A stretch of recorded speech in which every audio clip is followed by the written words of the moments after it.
millimetre তো দিয়েছে বল গিয়েছে স্পিন তো এখান থেকে এখানেই থাকে এখান থেকে এখানেই থাকে এখান থেকে একটু যদি স্পিন থাকেই বড় হয়ে সামনে বড় হয়েছে মেডিসিন ঠিক হবে আস্তে আস্তে মেডিসিন দেখবেন এই দেওয়ালে এই পাশের দেওয়ালে বলি না এই বলি দিয়ে ঢুকতে হাতের টানে দেখবেন যে ফ্ল্যাগ একটা আছে এরকম মাল্টি ফ্ল্যাগ আছে এরকম লাগে জেল চাপ দিয়ে আসে কমে যাবে মেডিসিন দিবে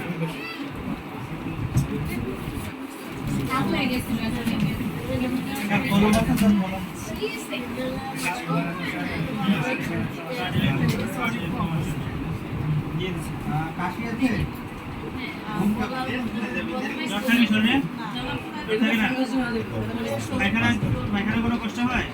কি সমস্যা হয় কাজ করো না কেন